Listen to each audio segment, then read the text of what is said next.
За, орой минь төргий. За, одоо яг өнөөдөр бэлтгэсэн ярилцъя гэж бодсон сэдэв бол ясны сэргэжлийн талаар байгаа. За, тэгэхээр хүний бие бол одоо нийтдээ насан турш хүний бие бол нийтдээ 206 яснаас тогтдог. Тэгэхээр энэ яс бол нийтдээ энэ ясны одоо бүтцийг аваад үзэх юм бол 90% нь бол матрикс буюу за бидний хэлж кальц, фосфор, за коллагенаас агуулгач идэг 10% нь болохоор 3 төрлийн эс байдаг байна. Остеобласт, остеокласт, остеоцит гэдэг ийм 3 эс байх нэ. Тэгэхээр энэний остеобласт гэдэг эс бол нэг үрлэл кальцийн солилцоонд ороод за тэгээд нэг үрлэл бидний ясыг үүсгдэг эс байх. Нөгөөх нь болохоор остеокласт буюу за хэрэггүй болсон үед бол одоо хүчлэг ферментүүдийг ялгаруулж ясыг хайлуулж идэг ийм эс байх нэ.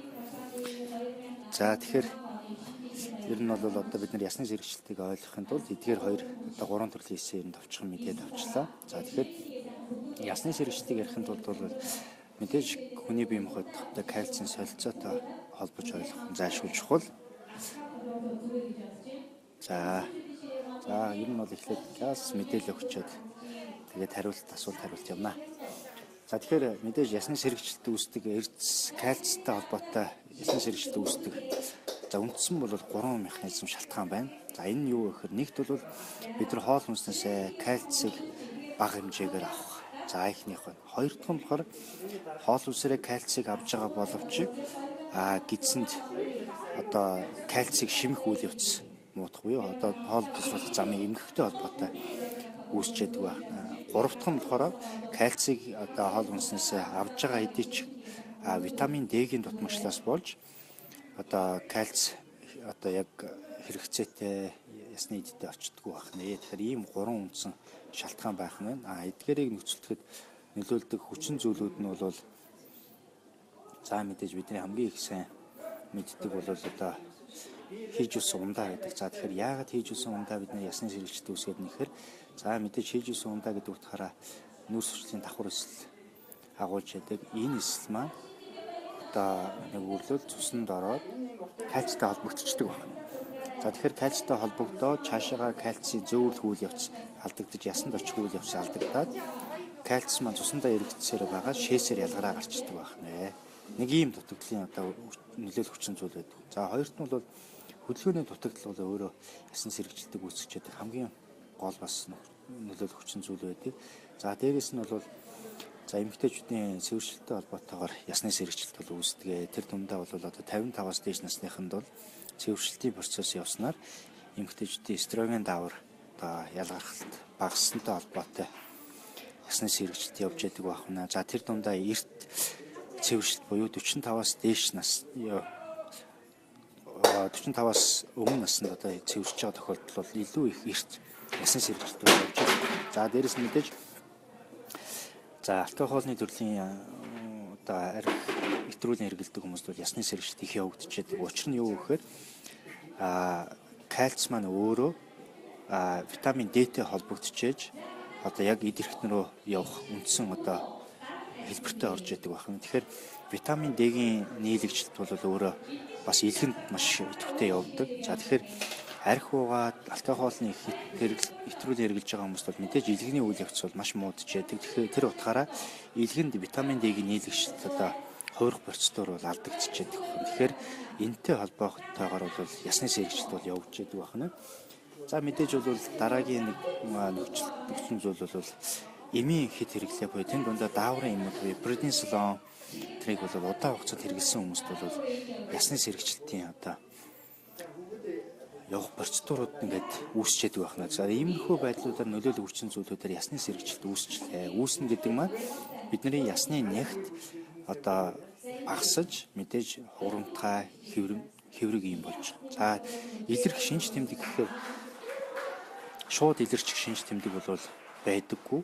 За мэдээж бол яг ихэвчлэн хүмүүс тохиолддог юм болохоор удаан хугацаанд ясаар янгинж өвдлөө, булчин даагаж өвдлөө гэсэн ерөнхий юм шинж байдгаас биш яг ингээд хэлчихээр шинжүүлэлт бол бага илэрдэг. За ингэж явсаар байгаад одоо нэг бол мэдээж ясны хугарлаар бидний ихэвчлэн онцлогддог. За яс сугарахтаа ихэвчлэн хугарамтгай хэсгүүд гэж байдаг. Энэ юу гэхээр дунд чумгийн яг одоо толгой хүзүү хэсэгт бол хугаралт ихэвчлэн явагддаг. За дараагийн нэг зүйл бол мэдээж хэмт ясууд дээр ясны сэргийлэлүүд их явагдаж байгаа. За тэгээд дараагийн гол зүйл бол баган нурууны одоо нугламны их бие хэсэг бол ясны сэргийлэлд маш хурдан өртдөг. Тэр утгаараа за нугламны яг одоо их бие хэсгийн хугарлууд, за суултууд бол их өгдөг. За бид нар бол нурууны яс сууж одоо мэдрэлээ тарсан байна гэж одоо хүмүүс их орондоо ярьдаг.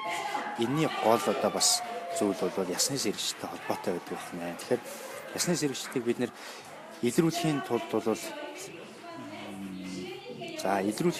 мэдээж за хамгийн гол юм бол одоо эрдэнэтхийн аппаратаар эрдэнэтхийн зургийн тусламжтайгаар ясны сэргийлэлтийг бол оншилж байгаа. Гэхдээ эрдэнэтхийн зурганд бол ясны сэргийлэлт бүр одоо эмэлзэн явцынхаа нэлээд сүүлийн шатуудад бол онцлогддог. За арай өмнө шатанд бол онцлох юм бол MRI буюу соронзон резонанс томографаар бол оншилдог. Ханигур бол арай илүү наривчлалтай оншилдог. Юу гэхээр аль хэсэгт нь илүү сүүлийн үед одоо ясны сэргийлэлт явна гэж байна гэдэг. Тэгээд тэр бүтцийн талын юмд бол нэлээх харж болдог. За мэдээж эрт илрүүлэх боломжтой нэг шинжилгээ бол ясны денситометр буюу ясны нягтынхын хэмжээгээр бол үздэг ийм шинжилгээ байдаг. За тэгээд дээрэс нь мөн цуснд дах эрдэсийн агуулмжаа лабораторийн шинжилгээгээр өгч бид нар оншилдог байгаа. За ингээд ясны сэргийлэлт хэрвээ оншилсан тохиолдолд үнэхээр ясны сэргийлэлт явагдаж байгаа тохиолдолд явагдаж эхэлж байгаа тохиолдолд бол мэдээж бид нар кальци нэмэлтээр хэрэглэх шаардлагатай. За кальци гадуур бол нэмэлт кальциуд бол маш олон төрлүүд байдаг. Тэр дундаа хүний биеийн хууд шимэгдэлт нь сайн муу гэдэг олон янз байдаг. Тэр дундаа кальцийн глюконат гэсэн энэ нэгдэл нь бол хүнд одоо шимэгдэх үйл явц нь илүү сайн байдаг болохоор та бүхэн бүтээгдэхүүн хэрвээ сонгож авах гэж бол энийг бас хараарай. Дээрээс нь мөн кальци болон витамин D3-ын хавсарсан ийм бэлтгэлүүд байдаг. Энэ нь бол илүү бас үр дүнтэй. Тэгэхээр энгийн үед бол хүн өдөрт 1200 мг одоо кальцийг бол хоногтой авч явах хэрэгтэй. За мэдээж жирэмсний үед бол бас 1500 хүртэл байдаг. Тэгэхээр энэ тунгийн хэмжээгээ бол өдөртөө хэрэглээд явах хэрэгтэй. Ясны сэргийлэлт явагдаж байгаа тохиолдолд арай өндөр тунгаар хэрэглэдэг. За яг бүр ясны сэргийлэлт нэлээд одоо эмгэлзэн хувьд шинж тэмдгүүд нь нэлээд тод илэрсэн. Энэ үе шатанд бол зөвхөн кальци уугаад бол нэмэргүй байдаг. Энийг бол эмчийн хяналтаар үйл явцыг харж яж одоо бикарбонатууд ч гэх юм уу нарийн одоо юм эмчилгээнүүд бол хэрэгжилж яадаг.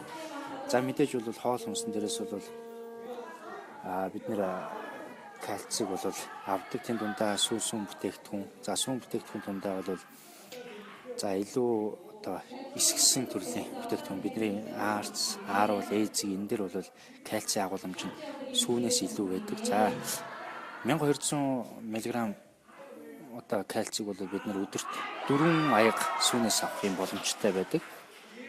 За сүүнээс гадна мэдээж цэцэгт байцаа, навчт байцаа, дүүфүү биднэрт бол бас кальци агуулмж нэлээд ихээр агуулгдчихэдэг ийм зүйлүүд бол байгаа.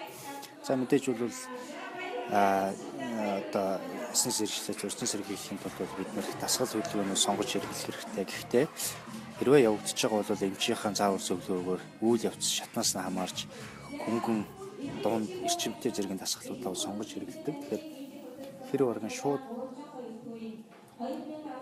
хэрэгж болохгүй гэсэн үг. За тэгэхээр ер нь бол үндсэн мэдээллүүд бол за үүгээр бол өндөрлж чинь тэгээд асуултууд хариулаад явъя.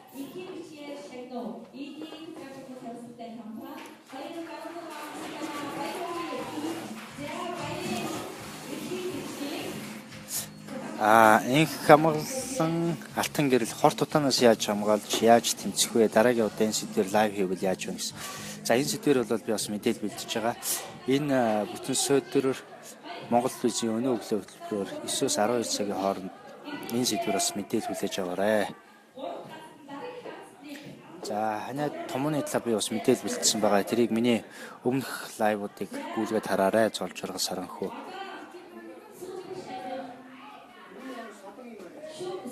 За атгай ханиадын талаар асуусан байна.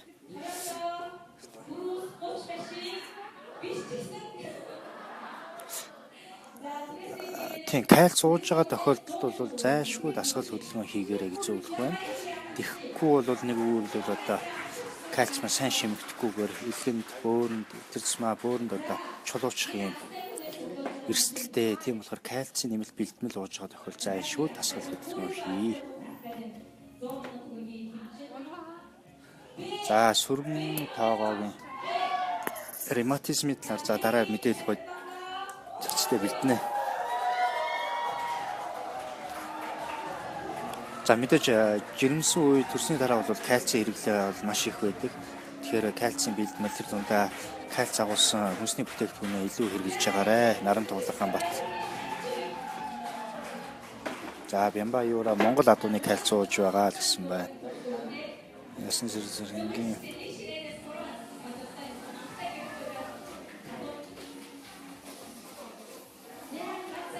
за үе мөчний талаар мэдээллүүд бас өгдөнө.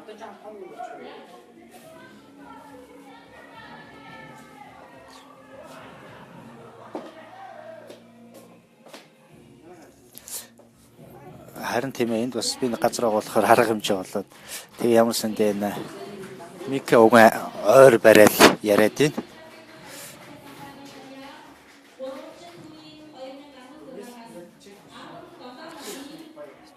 За ясны сэрэгчэнд өндөгний гаднах хальс ундаглаад уух сайн гэсэн үнэн болов яах вэ? Ер нь бол гэхдээ яг өндөгний хальс байнга идэх нь хаашийн зүгээр л хүнсний бүтээгдэхүүнээр кальциум сайн дээрээс нь авч чадахгүй байгаа бол сайн кальцийн бэлтгэл витамин D-ийг хэрэглэе. Илүү дутуу юм янз янзын хэрэглээд бол яах вэ?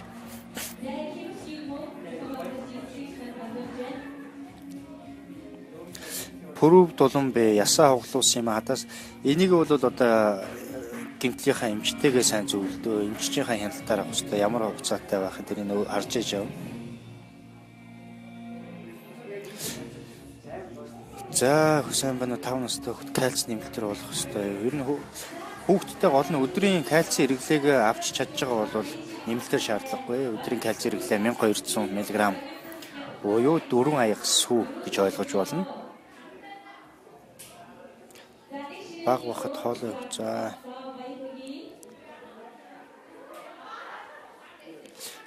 За витамин D кальцийн авсарсан бэлтгэлүүд бол гадуур янз янзаар байдаг. Одоо нэрийг би бол сайн мэд хилээд хөтлөө яах вэ? Зүгээр ер нь өөрөөсөө сонголтоор авсан дээрх.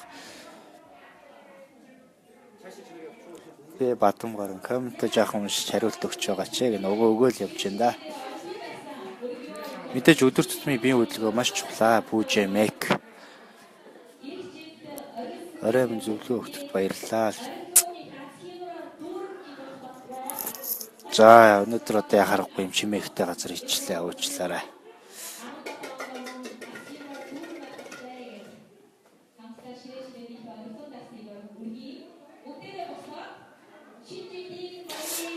За ингээд ерөнхийдөө асуух зүйлүүд ер нь бол давхцаад энэ кальцтаас ясны сэрэгчлэлтэй холбоотой. Тэгэхээр энэ мэдээллүүдийг бас шеэрлчээрэй гэж хүсэх байна. Ягаад гэвэл энийг үзэж чадаагүй хүмүүс цаашаага бас дараа нь үзээд явна ч дээ. За эх 7 хоног энэ 7 хоногийн ням гарагт Монгол телевизийн өнөө өглөө өдрөөр 9-өөс 12 цагийн хооронд агаарын бохирдол. За тэгээд эрүүл мэндэд хэрхэн нөлөөлөх талаар хийнэ. Тэрийг бас үзээрэй.